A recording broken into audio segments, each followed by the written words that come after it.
औज़ बिल्लाहि मिनश शैतानिर रजीम बिस्मिल्लाहिर रहमानिर रहीम। अस्सलाम वालेकुम मेरे तमाम अज़ीज़ साथियों, उम्मीद है आप सब खैरियत से होंगे, खुश होंगे। एक नए टॉपिक के साथ आपके सामने हाज़िर हूँ।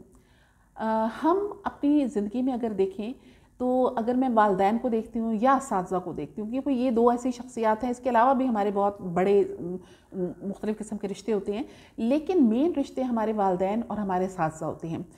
मैं अक्सर अब वालिदैन को या असातिज़ा को देखती हूँ कि वो अपने बच्चों को या अपने स्टूडेंट्स को उनकी अपनी शख्सियत के साथ कबूल नहीं करते। अक्सर स्टूडेंट्स और बच्चों को ये कहा जाता है कि आप किसी और की तरह बनने की कोशिश करें। मिसाल के तौर पर कोई एक मॉडल रख लिया जाता है कि आप फ़लाँ जैसे बनने की कोशिश करें। बेटों को कहा जाता है फ़लाँ का बेटा इस तरह का, आप वैसा बनने की कोशिश करें। बेटियों को कहा जाता है फ़लाँ की बेटी में ये ख़ुसूसियात हैं, आप उनकी तरह बनने की कोशिश करें। स्टूडेंट्स में भी यही सिलसिला चलता रहता है कि टीचर्स जो हैं वो स्टूडेंट्स को कहते रहते हैं कि आप फ़लाँ की तरह बनने की कोशिश करें, फ़लाँ स्टूडेंट की तरह बनने की कोशिश करें। यानी एक स्टूडेंट को या एक बच्चे को उसकी अपनी जो ज़ाती शख्सियत है उसके साथ कबूल नहीं किया जाता, बल्कि उनको किसी और की तरह बनने के लिए हर वक्त हदायत जो हैं वो फराहम की जाती रहती हैं, जिसका नतीजा ये होता है कि वो बच्चे जो हैं वो ना तो खुद जैसे रहते हैं ना किसी और जैसे रहते हैं, बल्कि वो दरमियान में कहीं उनकी शख्सियत लटक के रह जाती है। मैं इस हवाले से इस सिलसिले में कुरान पाक की एक आयत का हवाला देती हूँ आपको कि अल्लाह ताला ने जब इंसानों को इस बात का यकीन दिलाया, जब लोग शक करते हैं इस चीज़ पे कि इंसान एक जो मर गया तो वो दोबारा ज़िंदा कैसे होगा, जो ये अमूमन जो कुफार लोग हैं इस चीज़ पर बहुत मुश्किल से यकीन करते हैं। तो अल्लाह ताला ने कुरान पाक में फरमाया कि जब अल्लाह ताला की ज़ात एक दफ़ा इंसान को तख्लीक करने की सलाहियत रखती है तो दोबारा बनाने के लिए तो उसका कोई मसला नहीं, वो दोबारा भी उसको वजूद में ला सकती है।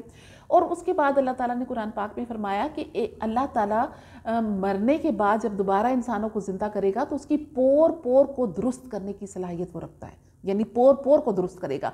अब ये लफ्ज़ जो पोर है इसका क्यों जिक्र आया कुरान पाक में? वजह इसकी ये है कि हर इंसान की पोर का जो प्रिंट है, फिंगर प्रिंट्स जो हम कहते हैं, वो दूसरे इंसान से फ़र्क है। आप देखें कि हज़रत आदम अलैहिस्सलाम से लेकर क़यामत तक आने वाले जितने भी लोग इस दुनिया में आएंगे, सबके फिंगर प्रिंट्स जो हैं वो एक दूसरे से बिल्कुल फ़र्क है। किसी का फिंगर प्रिंट किसी दूसरे शख्स के साथ मैच नहीं होता। अब सिर्फ फिंगरप्रिंट्स की बात ही नहीं, बल्कि हम एक पूरे इंसान को लेते हैं तो कोई भी एक इंसान दूसरे इंसान के साथ बिल्कुल मैच नहीं होता। यहाँ तक कि अगर कोई 2 या 3 आइडेंटिकल ट्विन्स या 3 बच्चे इकट्ठे एक जैसी शक्ल के होते हैं तो उनमें से भी आप देखते हैं कि हमें वो एक जैसे लगेंगे, लेकिन उनके घर वालों को उनके दरमियान फ़र्क का पता होगा। ना सिर्फ ये कि ज़ाहरी फ़र्क, बल्कि उनकी जो आदात अतवार हैं उनमें भी फ़र्क होगा। तो इसका मतलब ये हुआ कि अल्लाह ताला ने हर इंसान को दूसरे इंसान से मुख्तलिफ पैदा किया है। ना सिर्फ ये कि जिस्मानी तौर पर उसको एक दूसरे से फ़र्क रखा है, बल्कि ये कि शख्सियत के लिहाज से भी हर इंसान दूसरे इंसान से फ़र्क है।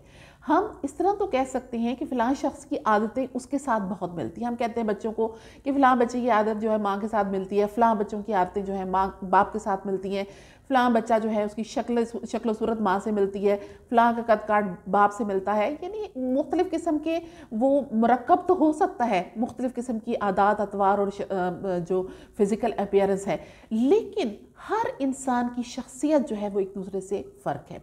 हर इंसान की दिमागी सलाहियत जो है वो एक दूसरे से फ़र्क है। हम सबको एक पैमाने पर रखकर परख नहीं सकते।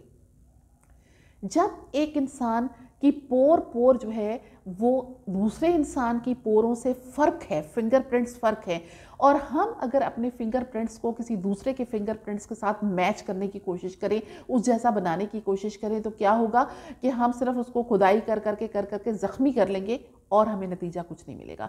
बिल्कुल इसी तरह से जब आप एक बच्चे को किसी दूसरे बच्चे की तरह बनने के लिए हदायत देते रहते हो तो सवाए उस बच्चे की शख्सियत को ज़ख्मी करने के आपको कुछ भी नहीं मिलेगा, क्योंकि उसकी अपनी शख्सियत है, वो कभी भी किसी दूसरी की शख्सियत में नहीं ढल सकता। आप देखते हैं कि हमारे इंसान के अंदर कुछ फितरत होती है। हम अमूमन ये मुहावरा सुनने में आता है कि फ़ितरत कभी बदल नहीं सकती। इंसान की जो फ़ितरत, बल्कि किसी भी चीज़ को जिस फ़ितरत पर अल्लाह ने पैदा किया वो कभी भी बदल नहीं सकती। لیکن عادات اور اطوار بدلے جا سکتے ہیں. ہم اپنی عادتوں کو ضرور بدل سکتے ہیں. اگر ہمارے اندر خدا نخواستہ بری عادتیں ہیں تو اگر ہمارے بڑے ہمیں منع کرتے ہیں، بچوں کو منع کرتے ہیں کہ آپ یہ عادتیں ختم کرو، ترک کرو، تو ایک انسان کوشش کر کے ان عادتوں کو ترک کر سکتا ہے. فطرت کو وہ نہیں بدل سکتا. اگر آپ کی فطرت میں کچھ چیزیں شامل ہیں تو آپ اس کو چینج کرنا آپ کے لیے بڑا مشکل ہوگا، لیکن عادات کو چینج کرنا جو ہے وہ زیادہ مشکل نہیں. اس کے لیے جدوجہد کرنی پڑے گی، لیکن آپ کر سکتے ہو. لیکن ایک انسان کی پوری شخصیت کو آپ کہہ دیں کہ وہ بدل جائے، کسی اور کی طرح ہو جائے، تو یہ کبھی بھی نہیں ہو سکتا. یعنی اگر آپ کو کسی دوسرے کا کوئی بچہ پسند ہے اور آپ چاہو کہ میرا بچہ ویسا ہو جائے، تو ایسا کبھی نہیں ہو سکتا. اس لیے کہ ہر بچے کی اپنی ایک شخصیت ہوتی ہے. آپ اپنے بچوں کو، چاہے وہ آپ کی اولاد ہے، چاہے وہ آپ کے اسٹوڈنٹس ہیں، ان کو ان کی اپنی ذاتی شخصیت کے ساتھ قبول کریں. اور ذہن میں رکھیے گا کہ اگر آپ کسی بھی اچھی عادت کی وجہ سے اپنے بچے کو کسی دوسرے بچے کی طرح بننے کی کوشش کرواتے ہیں، تو یہ ذہن میں رکھیے کہ آپ کے اپنے بچے میں کچھ ایسی اچھی عادات ہوں گی جو کسی دوسرے بچے میں موجود نہیں ہوں گی، اور آپ نے کبھی اس چیز کو دیکھا ہی نہیں. آپ اس کی شخصیت کا صرف ایک پہلو دیکھے جا رہے ہو جو آپ کو پسند نہیں، اور آپ چاہتے ہو کہ وہ پہلو، وہ چیز بدل جائے. تو آپ اس بچے کی عادات کو تو بدل سکتے ہو، بچپن سے اس کو تھوڑا بہت ٹرین کر سکتے ہو، لیکن اس کی شخصیت کو ہرگز بدل نہیں سکتے. ہر انسان کی شخصیت اپنی ذاتی حیثیت رکھتی ہے، اور ہر انسان اپنی شخصیت کو لے کر ہی ساری زندگی گزارتا ہے. آپ ہر انسان کو اس کی ذاتی شخصیت کے ساتھ قبول کریں اور اس کو اپریشیٹ کریں، اس کی تعریف کریں. اپنے بچوں کی، اپنے طلباء کی، اپنے اسٹوڈنٹس کی تعریف کریں ان کی اپنی شخصیت کے ساتھ. اگر ایک اسٹوڈنٹ، ایک بچہ بہت زیادہ باتیں کرنے والا ہے، بہت ہی ٹاکٹیو ہے، اچھی باتیں کرتا ہے، تو کوئی دوسرا بچہ آپ ویسا نہیں دکھے گا، وہ خاموش طبع دکھے گا. لیکن اس کے اندر یہ صلاحیت ہوگی کہ وہ جو باتیں دوسرا بچہ کرتا ہے وہ باتیں لکھنے کی صلاحیت اس میں ہوگی. تو آپ اس کی شخصیت کا وہ پہلو دیکھیں بجائے اس کے کہ آپ اس پہلو پر لے جانے کی اپنے اس بچے کو کوشش کریں. اسی طرح سے بعض ایسے اسٹوڈنٹس ہوتے ہیں جو پڑھائی میں یا کسی بھی سبجیکٹ میں بہت زیادہ ہوشیار ہوتے ہیں. آپ دوسروں کو اس کی طرح بننے کی طرف ترغیب دیتے ہیں بجائے اس کو اس کی طرح بننے کے لیے کہیں. آپ اس کے اندر چھپی صلاحیتوں کو دیکھیں کہ اس کے اندر کون سی صلاحیتیں ہیں. یقیناً اگر وہ پڑھائی میں یا کسی سبجیکٹ میں بہت زیادہ ہوشیار نہیں ہے تو وہ کسی اور ایکٹیویٹی میں بہت زیادہ ہوشیار ہوگا جہاں وہ نام کمائے گا، کسی ایکسٹرا کریکولر ایکٹیویٹی میں. اسی طرح آپ کے بچوں کے ساتھ بھی ہوتا ہے کہ آپ کا ہر بچہ ایک الگ خصوصیات لیے بھی ہوتا ہے. آپ نے ان بچوں کی ان خصوصیات کو جو ان کے اندر ہیں ان کو انکریج کرنا ہے، اپریشیٹ کرنا ہے، بجائے اس کے کہ ان کو کسی دوسرے بچے کے ساتھ کمپیئر کرتے ہوئے آپ ان کی اپنی ذاتی شخصیت کو بھی مسخ کر دیں.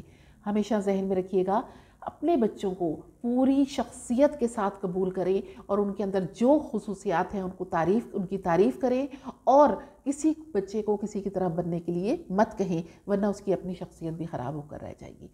امید ہے میری اس بات پہ آپ ضرور غور کریں گے، اور یقیناً اپنے بچوں کو، اگر آپ ماں باپ ہیں تو اپنے بچوں کو اس تکلیف دہ سچویشن سے نکالیں گے، اور اگر آپ ٹیچر ہیں تو یقیناً اپنے اسٹوڈنٹس کو بھی اس تکلیف دہ سچویشن میں نہیں ڈالیں گے. مجھے اجازت دیجیے، اگلی دفعہ پھر ایک نئے ٹاپک کے ساتھ آپ کے سامنے حاضر ہوں گی. اللہ حافظ.